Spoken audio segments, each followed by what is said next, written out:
Hola, ¿cómo están? Bienvenidos a el podcast Memorándum, que como ustedes saben está dedicado a platicar con ustedes sobre artículos de investigación, la mayoría de radiología, como les he comentado anteriormente, aunque algún día podríamos tocar de otros temas interesantes en medicina y que puedan ser de importancia para nuestra especialidad. Y también en algunas ocasiones, como ya lo he hecho, platicaré sobre editoriales o perspectivas, opiniones que crea yo que pudieran ser de interés para ustedes. Fíjense que el día de hoy les voy a platicar sobre un artículo que me pareció muy interesante, que está publicado en este mes de febrero del 2021 en el AJR. Y el título del artículo en español sería: ¿podría el TAC espectral tener algún beneficio potencial en la enfermedad por coronavirus, es decir, en el COVID-19? Y entonces, una vez más, es una nueva tecnología que es parte de lo que me interesa platicar con ustedes en este podcast, y también de signos que pudieran ayudarnos, como lo hemos comentado en otros casos. Bueno, fíjense bien que la situación que tenemos aquí, este es un estudio que se realizó en Francia y es un estudio muy sencillo, realmente es una serie de casos, de 4 casos, pero es una primicia en cuanto a qué posible utilidad tendría este TAC dual o TAC espectral, y me permitiré hacer alguna pequeña revisión, porque no es el objetivo del artículo obviamente, sobre cuáles son los principios básicos de esta tecnología, aunque no los explican completamente aquí en el artículo, pero bueno, nos extenderemos un poquitín en ese aspecto y ver qué posible utilidad pudiera tener en el diagnóstico, sobre todo temprano, de esta enfermedad del COVID-19 y particularmente, aunque no viene en el título, pues es en enfermedad del tórax, en pulmón. Bien, el artículo empieza platicando sobre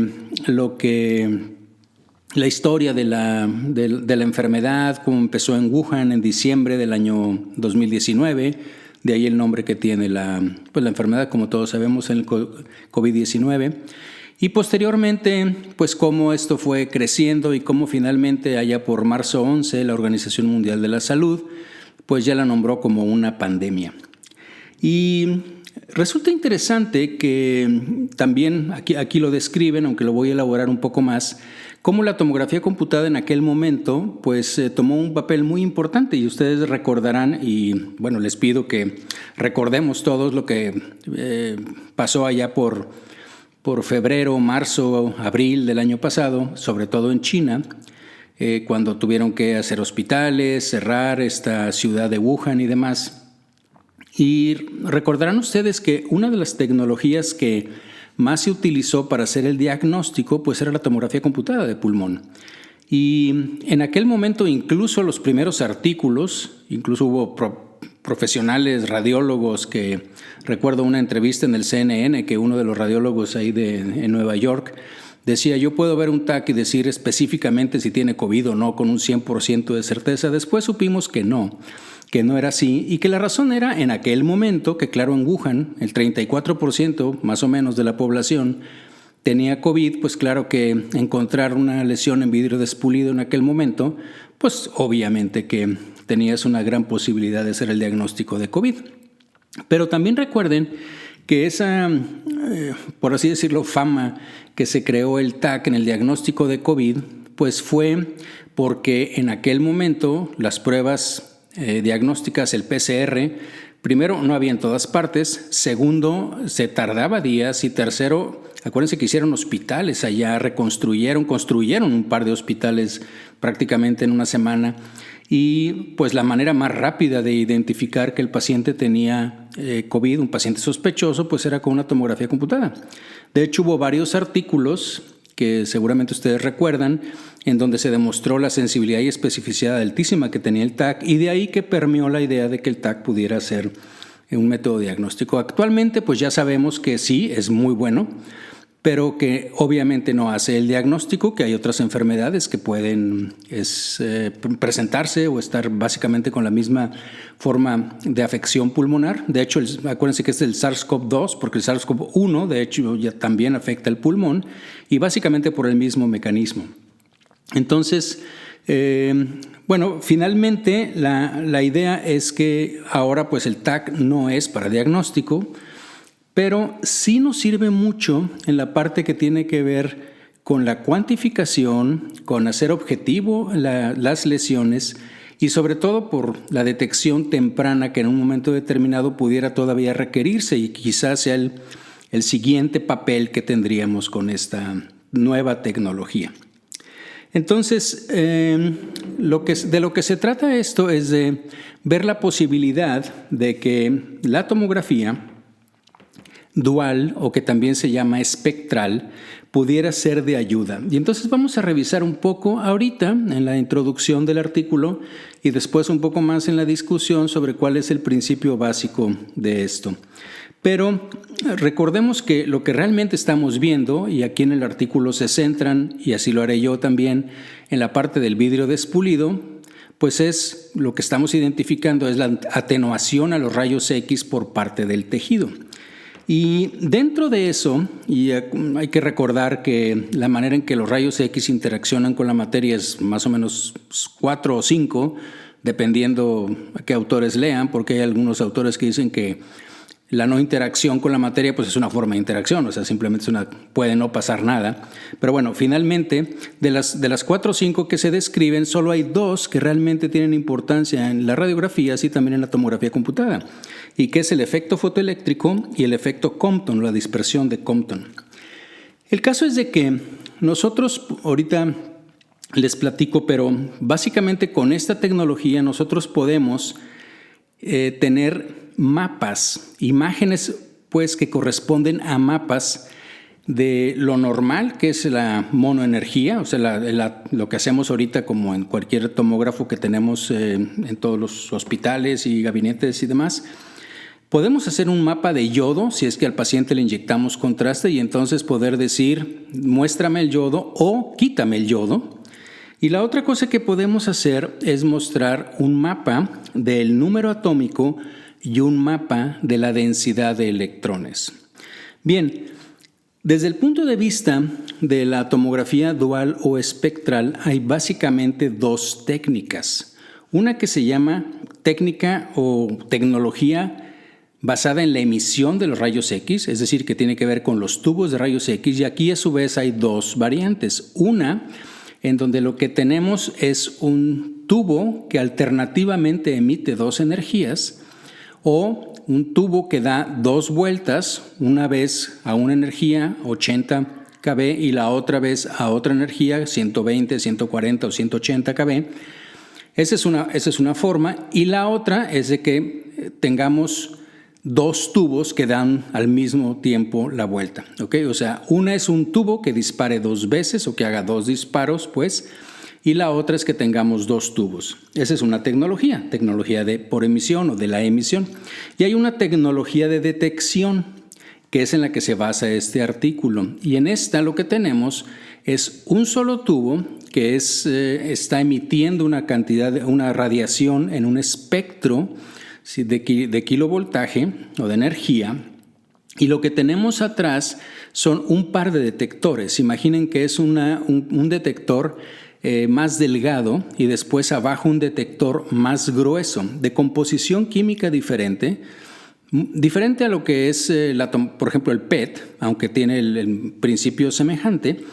Pero entonces esos detectores lo que hacen es que el de arriba capta, vamos a decir así, o es sensible a la energía que tiene menor cantidad de energía, los rayos X, que tienen menor cantidad de energía, y el A de abajo, que es más gruesa, es un material y un detector hacia los rayos X que tienen mayor cantidad de energía. Entonces podemos detectar, tenemos 2 detectores que están perfectamente alineados, y esa es una de las partes fundamentales de esta tecnología. Bien, el propósito de este estudio fue ver si esta tecnología tenía algún beneficio en cuanto a la detección de las lesiones, repito, específicamente el vidrio despulido en la enfermedad por COVID. Y lo que hicieron, es un estudio retrospectivo en donde básicamente, como les decía al principio, lo que incluyeron fueron 4 pacientes. que tenían las siguientes características, es decir, que tuvieran un TAC temprano durante la enfermedad y unos días después. En este hospital, el TAC que tienen es un TAC, voy a decir la marca, es un Philips, viene ahí en el artículo, es un Icon, en donde la tecnología que tiene es una tecnología de detectores, ¿ok? Por detección. Y hay otra característica interesante en cuanto a la diferencia de las dos tecnologías, déjenme platicarles. Una es que nosotros, si tenemos un sistema que tuviera dos tubos o que tuviera un tubo que emitiera dos energías o dos veces, pues tendríamos que a priori planear el protocolo que vayamos a usar dependiendo de lo que queramos ver. Acuérdense que el TAC espectral o dual también se utiliza para caracterizar y para ver lesiones, ciertas lesiones hepáticas o lesiones grasas o cálculos, el tipo de cálculo que tenemos o el calcio en las placas ateromatosas, etc. Entonces tiene muchas aplicaciones, pero tendríamos que hacerlo a priori y saber qué estamos buscando. En cambio, el otro tiene la gran ventaja de que el TAC que se hace es un TAC normal. ¿Sí? Es un solo disparo, es un solo tubo. Lo que tenemos son dos detectores y toda la información está ahí y después entonces podríamos extraer esa información, ya sea, como les platicaba, del mapa de hidrógeno, de densidad, de electrones, de yodo, etcétera, ¿no? Toda la otro tipo de información. Entonces, estos pacientes son pacientes a los que se les hizo un TAC ahí, pero que tenían esa información, uno temprano y otro unos días después. Vienen las historias clínicas de los 4 pacientes, que son bastante breves, pero para propósitos de lo que nosotros queremos, pues no tienen mucha importancia. Entonces, los resultados de ellos, bueno, fueron estos estudios vistos por 2 radiólogos con experiencia en tomografía computada de pulmón y al final, y puestos de acuerdo, dijeron que lo que había eran 45 lesiones en vidrio despulido en estos pacientes, en estos 4 pacientes. Y entonces compararon todos los tipos de información que te puede dar el TAC espectral y resultó que la de densidad de electrones fue la que mostró todas las lesiones. ¿Y cómo dices todas las lesiones? Dices todas las lesiones porque lo que hacían ellos es que veían el primer TAC y luego veían el mapa de densidad de electrones y luego veían el segundo TAC. Y entonces, donde el primer TAC prácticamente no se veía nada, ustedes pueden ver las imágenes ahí si entran en el artículo. Entonces imagínense que prácticamente se ve un pulmón normal, con ventana de pulmón, en lo que se llama el mapa monoenergético, que es el que normalmente vemos con la técnica de pulmón, y veían prácticamente, como les digo, el pulmón normal, y veían los otros mapas y veían que en el de densidad de electrones se veía una hiperdensidad franca, o sea, una mancha franca ahí. Y decían, bueno, pues aquí tiene que haber algo. Y sí, efectivamente lo comprobaban con el TAC subsecuente, en donde ahora era muy aparente la lesión. Y así es como ellos corroboraron, vamos a decir así, que lo que estaban viendo en el mapa de densidad de electrones como una afección en vidrio despulido en el primer TAC, realmente sí existía porque se manifestaba en el segundo TAC. ¿Okay? Y prácticamente todas las lesiones que se veían en el TAC subsecuente ya se habían visto en el mapa de densidad de electrones en el primer TAC, donde en el primer TAC solo se veían en la forma convencional mucho menos lesiones. ¿Para qué otra cosa les sirvió? Bueno, les sirvió para hacer un reporte cuantitativo. Recuerdan ustedes que ahora que tenemos el CORADS, que es la clasificación que utilizamos para ver y cuantificar la afección pulmonar, bueno, pues evidentemente de acuerdo al porcentaje, que ya sea por lóbulo o por pulmón, pues obviamente que era mucho mejor utilizar esta técnica. Claro, todos los valores salían más altos que si lo hacíamos nada más con el TAC convencional. Entonces, y la otra cosa, como ya se los comenté, aunque viene en un párrafo separado, pues es que hicieron un análisis y se identificaron mayor cantidad de las lesiones que en el TAC convencional. Bien, en la discusión del artículo, pues el primer párrafo habla sobre la utilidad que tiene la tomografía computada en el diagnóstico de los pacientes con COVID a nivel de la afección pulmonar. Y como les comentaba originalmente, pues esto prácticamente se centra en lo que corresponde al vidrio despulido. Y recordando por qué se forma esto, pues es porque el virus reconocido por los receptores de la tipo 2 de la enzima convertidora de angiotensina. Y ahí es donde los neumocitos empiezan donde llegan los virus, empieza el proceso inflamatorio, básicamente a nivel de los neumocitos, y ahí es donde empieza a haber ese exudado y la detección de lo que se llama el vidrio despulido, que finalmente no es otra cosa más que una alteración en la densidad en los tejidos. Recuérdense que la densidad de los tejidos pues, es la cantidad masa por volumen. Tenemos una mayor cantidad de masa, en este caso líquido, dentro del espacio alveolar. ¿Y por qué lo detectamos? Bueno, lo detectamos normalmente en los rayos X porque obviamente parte de esos rayos X que nosotros estamos emitiendo hacia el paciente pues son absorbidos por la materia con la cual está interactuando. En este caso, pues con el edema, con el agua, con el tejido que estamos teniendo dentro del parénquima pulmonar. Pero estrictamente hablando, son esos dos fenómenos de los que les hablaba, que es el que está produciendo las imágenes. Uno es el efecto fotoeléctrico y el otro es el efecto Compton. Y fíjense ustedes cómo el efecto fotoeléctrico sucede con los rayos X de baja energía y el efecto Compton o la dispersión Compton es con los rayos X de alta energía. Y otra cosa interesante es solo recordar en qué consiste el efecto fotoeléctrico, y es cuando un fotón de rayos X pasa sobre un núcleo, llega prácticamente a la parte interna del átomo, y expulsa uno de los electrones que está en los orbitales más cercanos al núcleo, que son típicamente electrones de mucha mayor energía. Y esos electrones que salen disparados finalmente lo que condicionan es que haya una atenuación del fotón de rayos X que llegó. Después, esa energía que liberaron, ese espacio que deja el electrón en el orbital, emite un fotón, que es el que nosotros detectamos, y así es como se producen los rayos X por este efecto, el efecto fotoeléctrico, que, dicho sea de paso, fue la causa que le dieron el premio Nobel a Einstein, no por la relatividad, sino por el efecto fotoeléctrico. En cambio, el efecto Compton, a él también le dieron posteriormente el premio Nobel por esta descripción.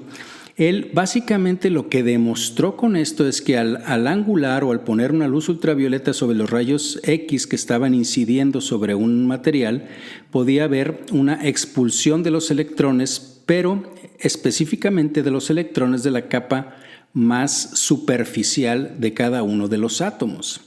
De tal forma que el fotón que salía de ahí era un fotón cuya radiación no iba directamente en el sentido en que tenía el rayo X original, sino que se dispersaba. Y eso es lo que típicamente recordamos que en las radiografías pues da el efecto Compton, es el típico efecto que da el velamiento de las placas o de las radiografías o de los detectores, en este caso de la imagen digital, y el efecto fotoeléctrico es el que da específicamente las imágenes. ¿Okay?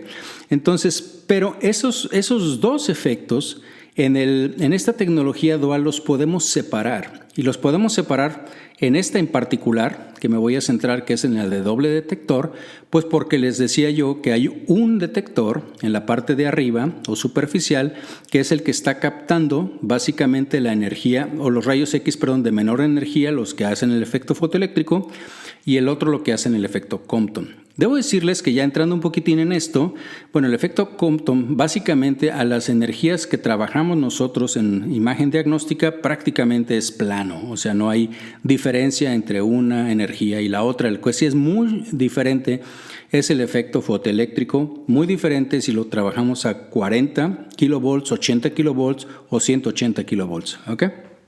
Bien, entonces eso es lo que nos permite la tomografía espectral.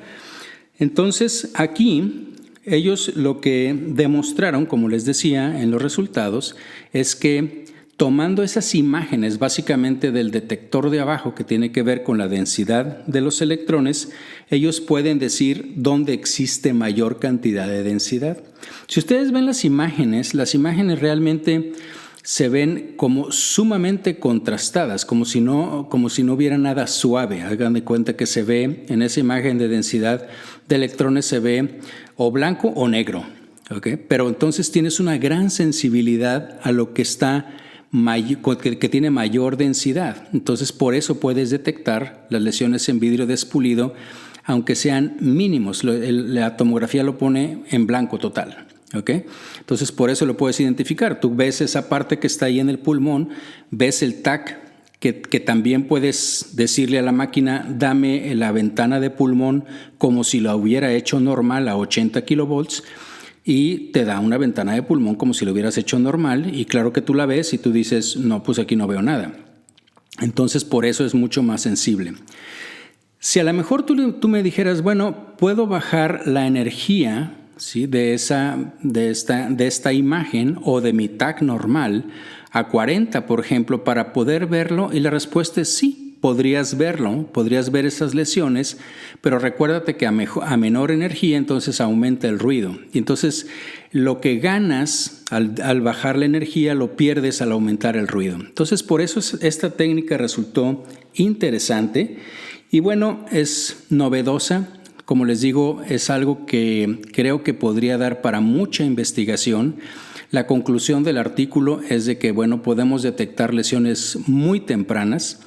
Pero creo que también, aunque no lo mencionan ahí, creo que podríamos identificar lesiones residuales que a lo mejor no estamos viendo en una tomografía convencional.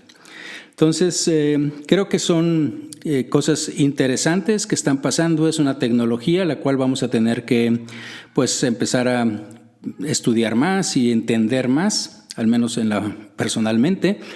Nosotros vamos a tener una tomografía de estas características próximamente aquí en el departamento. Entonces estamos estudiando en este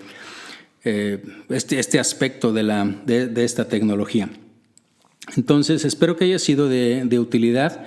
Las imágenes, como les digo, pues son muy demostrativas y si tienen oportunidad, revísenlas. Es el AJR de febrero de este año 2021. Bien. Pues muchas gracias por su atención. Espero que haya sido de su interés esta plática sobre este artículo, sobre esta nueva tecnología. Y por favor déjenme sus comentarios y sugerencias. Y bueno, pues si les pareció, por favor distribúyanlo y nos vemos la próxima. Muchas gracias.